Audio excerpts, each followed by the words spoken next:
Students, good evening. आप सभी लोग कॉम्पिटिटिव एग्जाम्स की तैयारी कर रहे हैं और करते रहते हैं। इन एग्जाम्स के टॉपिक्स में से सबसे महत्वपूर्ण जो एक टॉपिक है वो है जैव विविधता संरक्षण। इसकी पूरी एक सीरीज आएगी आपके सामने। मैं एक एक करके टॉपिक वाइज आप सभी लोगों को बताऊंगा शॉर्ट में, लेकिन इसके बाद जब आप इसको देखेंगे टॉपिक को तो आपको पता चलेगा कि यह कितना महत्वपूर्ण टॉपिक है और कितने क्वेश्चंस कवर करता है। चाहे आप किसी भी एग्जाम की बात करें, खासकर आजकल टेट, सुपर टेट और एसएससी जैसे तमाम एग्जाम्स के लिए मारामारी है, उन कंपटीशन की दौड़ में ये आते हैं। शुरू करते हैं बहुत महत्वपूर्ण टॉपिक को जिसका नाम है जैव विविधता संरक्षण। ठीक है, जैव विविधता संरक्षण अर्थात bio diversity conservation, biodiversity conservation, जैव विविधता संरक्षण। वर्ष 1992 में प्रथम पृथ्वी सम्मेलन हुआ था। कहां पर हुआ था? रियो डी जेनेरियो, ब्राजील का एक शहर है ये। वहां पर CBD, convention on biodiversity, CBD का एक सीबीडी की मांग को स्वीकार किया गया। किसमें? प्रथम पृथ्वी सम्मेलन में वर्ष 1992 में सीबीडी के एक मांग को स्वीकार किया गया। ये क्या था? यह जैव विविधता को संरक्षण प्रदान करने से संबंधित थी। इसके अंतर्गत जैव विविधता संरक्षण की दो बहुत प्रमुख विधियां हैं, स्वस्थानीय संरक्षण और बाह्य स्थानीय संरक्षण। जैसा कि नाम से ही स्पष्ट हो रहा है, स्वस्थानीय, स्व का मतलब होता है अपने, स्थानीय यानी स्थान में, अपने स्थान में संरक्षित करना, और बाह्य स्थानीय संरक्षण का मतलब स्थान से बाहर ले जाकर के। जैसे जिन जातियों को उनके स्थान पर संरक्षित नहीं किया जा सकता, उन्हें उनके मूल निवास स्थान से बाहर ले जाकर के संरक्षित किया जा सकता है। ध्यान दीजिएगा, एक एक को देखते हैं।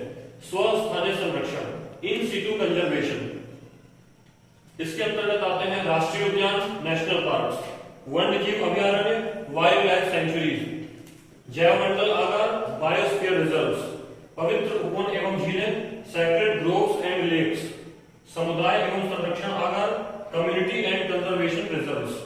ये हमारे स्वस्थानीय संरक्षण की तकनीक है, विभिन्न तकनीकें हैं।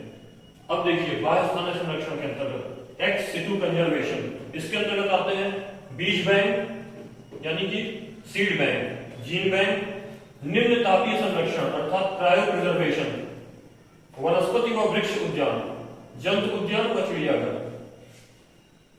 अब देखिए स्वस्थानीय संरक्षण, जैसे आप संरक्षित क्षेत्रों के बारे में जानते हैं, राष्ट्रीय उद्यान, वन्यजीव अभयारण्य, जैवमंडल आगार। इन सभी का मूल उद्देश्य क्या है? हमारा जीव जातियों को, फ्लोरा एंड फौना को संरक्षित करना।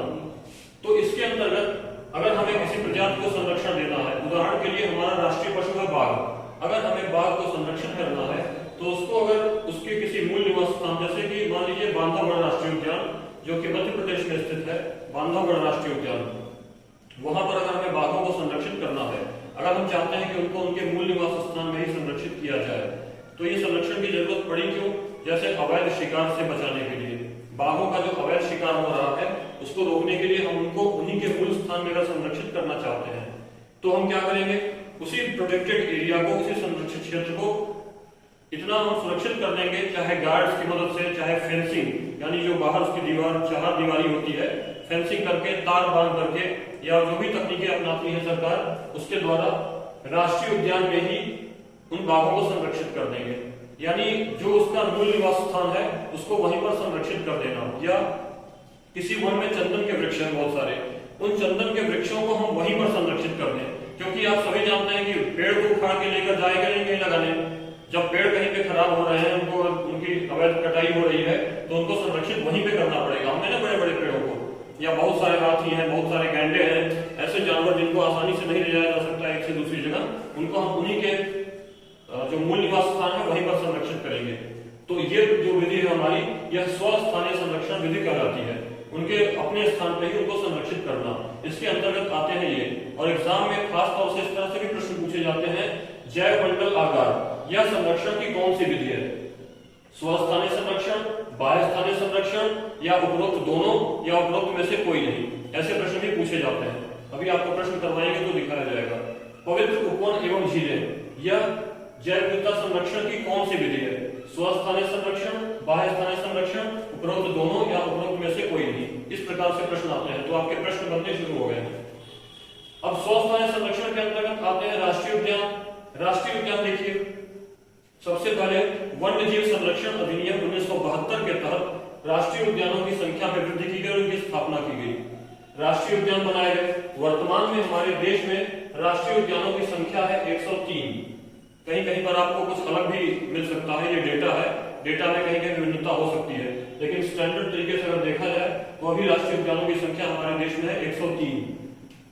और वन्य जीव अभयारण्यों की संख्या अगर देखेंगे, वन्य जीव अभयारण्य इनकी संख्या है 543। वर्तमान में हमारे देश में वन्य जीव अभयारण्य ये 543 हैं। वाइल्ड लाइफ सेंचुरीज, अभयारण्य, अगर इनका संख्या विच्छेद करेंगे आप तो अभय अरण्य, अभय मतलब कि निर्भय होकर के, अरण्य यानी जंगल में, वन में अगर निर्भय होकर के जीव जंतु घूमेंगे तो यही जगह है अभयारण्य। जैव मंडल आगार, बायोस्फीयर रिजर्व्स, थोड़ा ध्यान दीजिएगा, ये बहुत इंपॉर्टेंट चीज है। जैव मंडल आगार, जब ये दोनों संरक्षण के लिए थे ही तो इसकी आवश्यकता क्यों पड़ी? वर्ष 1975 में यूनेस्को ने एक कार्यक्रम की शुरुआत की जिसको नाम दिया गया मैप कार्यक्रम। मैप कार्यक्रम अर्थात man and biosphere, man and biosphere. इस कार्यक्रम के तहत वर्ष 1986 में हमारे देश भारत में पहला जैवमंडल आगार स्थापित किया गया। वो कौन सा था? नीलगिरी। ये 1986 में स्थापित किया गया हमारे देश में पहला जैवमंडल आगार था। पवित्र उपवन एवं झीलें, सैक्रेड ग्रोव्स एंड लेक्स, ये क्या है? पवित्र उपवन एवं झीलें कुछ ऐसे स्थल हैं, जैसा कि नाम से स्पष्ट है, पवित्र उपवन एवं झीलें। जिन जगहों पर ये होते हैं वहां के जो स्थानीय लोग होते हैं वो किसी पेड़ पौधों के बगीचों को या वृक्षों के समुदाय को या कुछ झीलों को पवित्र मानकर उनकी पूजा करते हैं। तो सरकार ने राष्ट्रीय उद्यान, वन्यजीव अभयारण्य या जैवमंडल आगार के अंतर्गत जो नहीं आते हैं लेकिन वो स्थल भी अगर पर्यावरण के दृष्टि से बहुत महत्वपूर्ण है तो उनके संरक्षण का अधिकार वहां के स्थानीय लोगों को दे दिया है। तो वो जगह कहलाती है पवित्र उपवन एवं झीलें। ठीक उसी तरह से समुदाय एवं संरक्षण आगार, कम्युनिटी एंड कंजर्वेशन रिजर्व्स, इसके अंतर्गत जिन स्थलों को अभी तक इनमें से कुछ भी घोषित नहीं किया जा सका है उन स्थलों को वहां के समुदायों के अंतर्गत, समुदायों के द्वारा संरक्षण करने के अंतर्गत रख दिया गया है।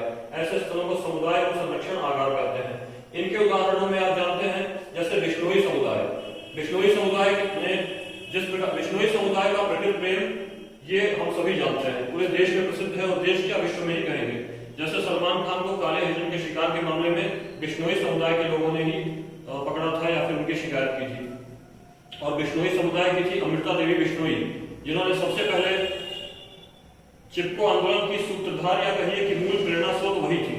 सन 1773 ईस्वी में जब वहां जोधपुर के में एक महाराजा ने वृक्षों को काटने का आदेश दिया था तो अमृता देवी बिश्नोई एवं उनकी पुत्री ने गांव की महिलाओं के साथ मिलकर के वृक्षों से चिपक करके खुद को कटवा दिया, मगर वृक्षों को उस समय कटने नहीं दिया था अपने जीवित रहते।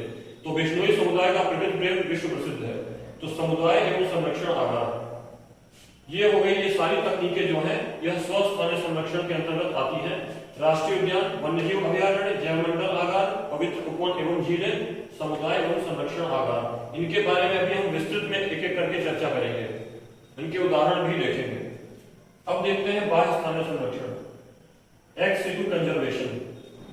जब किसी प्रजाति को हम उसके मूल स्थान पर संरक्षित नहीं कर सकते, जैसे एक उदाहरण समझिए, अगर कोई महामारी फैल गई किसी राष्ट्रीय उद्यान में जिसमें बाघ, तेंदुए, वहां के हाथी या कोई भी एक विशेष खास प्रजाति या कोई पौधों की कोई एक खास प्रजाति तेजी से बीमार होकर के, रोगग्रस्त होकर के नष्ट होती जा रही है, अब क्या करेंगे? अब क्या हम उसको वहां संरक्षित कर सकते हैं? नहीं। तो अब हम उसको वहां से उठा करके कुछ को ले जाकर के दूसरे कहीं जगह पे स्थापित कर देंगे जहां उनका संरक्षण अच्छे से हो सके। ऐसी तकनीक को कहते हैं बाह्य स्थानीय संरक्षण। इसके अंतर्गत आता है बीज बैंक। नाम से ही पता चल रहा है, विभिन्न प्रकार के बीजों को ले जाकर के संरक्षित कर देना। जीन बैंक, इसके अंतर्गत आनुवंशिक गुणों को संरक्षित करने के लिए, आनुवंशिक गुणों को संरक्षित करने के लिए जीन्स को एकत्रित किया जाता है। ऐसे जगह जीन बैंक कहलाती है। इसमें सबसे महत्वपूर्ण है आपके लिए निम्न तापीय संरक्षण। परीक्षा में यह बहुत महत्वपूर्ण है, इसको बहुत ध्यान से समझिएगा। निम्न तापीय संरक्षण, क्रायो प्रिजर्वेशन। क्रायो का मतलब ही होता है अति निम्न ताप, बहुत निम्न तापमान। सामान्य तरीके से निम्न ताप हम कहेंगे 0 डिग्री सेल्सियस तक के निम्न तापमान है, लेकिन जब 0 डिग्री सेल्सियस से भी काफी नीचे जाएंगे, नीचे नहीं बल्कि काफी नीचे, तब वह तापमान कहलाएगा क्रायो, निम्न तापीय संरक्षण। यह तापमान होता कितना है जिसकी ये बात हो रही है, -196 डिग्री सेल्सियस। -196 डिग्री सेल्सियस यानी लिक्विड नाइट्रोजन का जो तापमान होता है उस तापमान पर संरक्षण करना निम्न तापीय संरक्षण कहलाता है। ऐसे शरीर के आंतरिक अंगों को या फिर कुछ विशेष वस्तुओं को संरक्षित करने के लिए इस तकनीक का इस्तेमाल किया जाता है। वनस्पति व वृक्ष उद्यान, आप जानते हैं अगर आप कभी किसी वनस्पति उद्यान या वृक्ष उद्यान में गए हो, जैसे भारत में कोलकाता के पास शिवपुर में जो वनस्पति उद्यान है, वहां पर वनस्पति व वृक्ष उद्यान, जंतु उद्यान व चिड़ियाघर, जैसे वनस्पति व वृक्ष उद्यानों में वनस्पतियों व वृक्षों का संरक्षण किया जाता है, वैसे ही जंतु उद्यानों व चिड़ियाघरों में जैव विविधता के दृष्टि से अत्यंत महत्वपूर्ण जीव जंतुओं का संरक्षण किया जाता है, उनको इकट्ठा करके। तो इस प्रकार से ये हमारी बाह्य स्थानीय संरक्षण की विधियां हैं। अब मैं आपको एक बहुत महत्वपूर्ण प्रश्न बता रहा हूं। पूछा गया प्रश्न है कि स्वस्थानीय संरक्षण और बाह्य स्थानीय संरक्षण में संरक्षण की अधिक प्रभावशाली विधि कौन है? तो आपका उत्तर होगा बाह्य स्थानीय संरक्षण, क्योंकि यह स्वस्थानीय संरक्षण की विधि एक निश्चित सीमा या एक दायरे तक ही किसी को संरक्षण प्रदान कर सकती है, मगर यह विधि संरक्षण के लिए अपार संभावनाएं प्रदान करती है और इसके माध्यम से आप काफी लंबे समय तक संरक्षण रख सकते हैं। दूसरी बात, अगर आपको ये चीजें समझ में आने में थोड़ी दिक्कत हो तो आप पर्यावरण से हट के दूसरा थोड़ा एक उदाहरण भी ले सकते हैं, थोड़ा सा लाइट मोड में।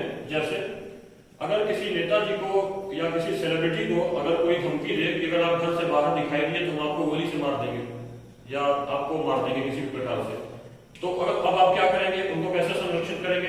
तो आप नेताजी को या फिर फला सेलिब्रिटी को आप उनके घर पे ही संरक्षित कर देंगे कि अब आप बाहर मत निकलिए, उनके घर की सुरक्षा बढ़ा देंगे। तो यह किस प्रकार का संरक्षण हुआ? स्वस्थानीय संरक्षण। इसी प्रकार से यह संरक्षण है, स्वस्थानीय संरक्षण। जो जीव जातियां या जो पौधे जो भी जिस स्थान पर पाए जाते हैं उनको उन्हीं के घर में ही संरक्षित कर देना। अब नेताजी घर से बाहर निकलेंगे नहीं तो उनका खतरा कम रहेगा, क्योंकि उनके घर की सुरक्षा तो बढ़ा ही दी गई है। दूसरी बात, अब बाह्य स्थानीय संरक्षण में देखेंगे कि बाह्य स्थानीय संरक्षण के अंतर्गत अगर उन्हीं नेताजी को या उन्हीं सेलिब्रिटी को अगर कोई आतंकवादी संगठन अगर चेतावनी दे दे, धमकी दे दे कि अगर आप दिखाई दिए या आपका पता चला तो हम आपके घर को ही उड़ा देंगे, तो अब तो आपका घर ही उड़ जाएगा। तो घर उड़ने की दशा में अब उन नेताजी को वहां उनके घर से ही हटा के कहीं और ले जाकर संरक्षित करना पड़ेगा, अन्यत्र संरक्षण देना होगा उनको। तो अन्यत्र संरक्षण देने की यह प्रक्रिया बाह्य स्थानीय कहलाएगी। किसी ऐसी जगह ले जाएंगे जहां पर वो ज्यादा महफूज, ज्यादा सुरक्षित रह सके। ये इस प्रकार का संरक्षण बाह्य स्थानीय संरक्षण कहलाता है। तो दोस्तों, हमारा आज का जो टॉपिक था जैव विविधता संरक्षण, उसकी ये प्रमुख विधियां हैं, स्वस्थानीय संरक्षण और बाह्य स्थानीय संरक्षण, उनके एग्जांपल्स के साथ। इसके बाद हम इनको, तो दोस्तों ये वीडियो आप देखने के बाद आपको जो भी चीजें समझ में आई होंगी तो बहुत अच्छा है, जो नहीं समझ में आई होंगी या जो भी आपको कमियां लगी होंगी किसी प्रकार की, चाहे तकनीकी कमियां या फिर मैटर से संबंधित कमियां, आप मुझे कमेंट बॉक्स में जरूर बताइएगा, जिससे हम उसमें आपके हिसाब से परिवर्तन कर सकें और कुछ सुधार कर सकें। इसके अलावा आप अपने इस चैनल को देखने के बाद लाइक और सब्सक्राइब जरूर कीजिएगा। ओके।